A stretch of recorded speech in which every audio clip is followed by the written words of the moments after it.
Hi everyone, it's me Kiki. Welcome back. Let's see how this turns out. I started to play with these buttons and covered them, but I covered them on top. Actually, I was watching a video, Recrafting by Carol. I'll put it in the description box. And she was talking about buttons, but she has a whole video. I am not going to do a whole video, but I do want to show you part of what I caught. And I was on my bike. So when I'm on my bike, I try to watch, I try to listen, and yes, I wasn't sure exactly what kind of glue she said she used. So I'm just going to use this art glitter glue. And I'll tell you, it was a little tough here. But I'm going to try it again. And now that I have the camera going, let's see how it turns out. It is hot here. I think we're in the, oh, it says 89 now. I know we were like I went to 91 or 92 today. But it's humid. We are not used to the humidity. It rained this morning out of nowhere. And oh wow, it was just a crazy, crazy day. So I'm setting this down. I put glue, as you can see. This is the Tim Holtz paper. So this was a little tough. I try to use Mod Podge and the gesso, and it really didn't work for me. And I don't remember what she said she used. Well, honestly, I will tell you exactly,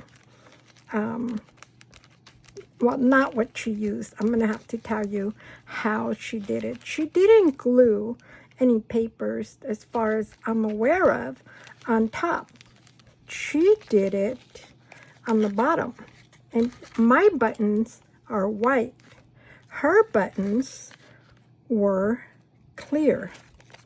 So that's why when you put this, that is clear, I mean really clear, on top of something, you'll see the color pop up there. Well, I thought I had clear buttons. I don't. That's not clear.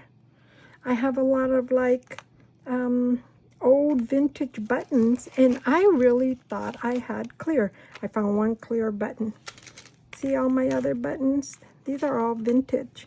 These are all vintage, and they're not clear. So then I thought, well, I'm not going to do paper on the bottom. I'm going to put paper on top. So I hope I'm in focus. I'm sorry if I'm not. So there you go. So now I'm going to leave this alone. And like I said, I just squeezed it down. I should have been smarter and cut a piece instead of wasting all this paper. But I'm over it. I just wanted to try it. So that's that one. So let me show you when she said about clear. So she said you have the clear buttons, and see how the image comes out? See how if I put it there, the 5 will come out. Well, maybe not so much the 5.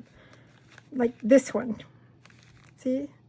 You see those numbers. So I might do that just so you can see.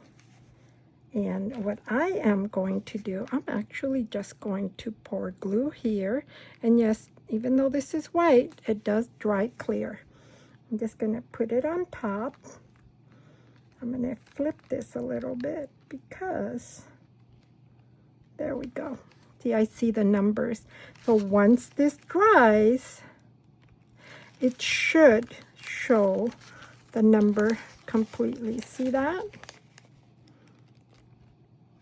Okay, and you're probably thinking, oh, but what about that glue? It's okay. That glue, here, I'll even wipe it off a little bit. That glue, afterwards, you can use a pokey tool to poke the holes right through it. So now I'm going to move that there. So that's what I wanted to show you. I wanted to show you how these buttons were made. Now I'm going to tear my piece here. Oh, this paper is tough. This is some tough Tim Holtz paper. I'm going to cut this here. And she used music sheet. But like I said, hers were clear. So see, even that, there's no way you see that. There's no way you see that. That is not clear, so you can't see through it. Now I can probably put this on top, but I don't know how that would look if I put it on top. It's not going to cover this because of course it doesn't wrap like this wraps. See how this wraps? So now, what I don't recall if she covered, no, she didn't, because it's all from the bottom. So let's do this really quick though. I would just, ooh, I kind of like that. Should I keep that? Like a little flower coming out from the side. You know, I'm gonna keep it, and then we'll see how it looks. Look at that.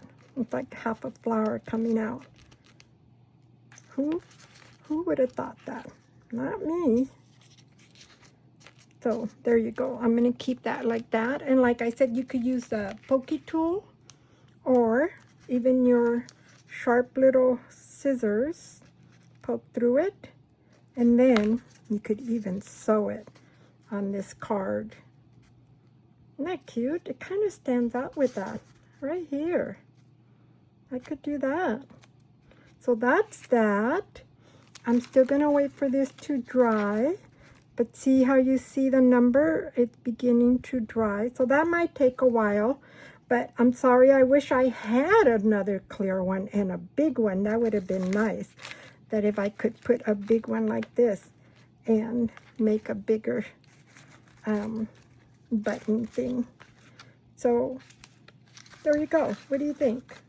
I know it's simple, but it's for the hashtag Terrific Thursday Crafts. I just wanted to come on and do something very simple. And I do like this. Did I poke a hole through here? No, I have not. That's bigger. And I could do it. Now remember, be very careful. I see that there.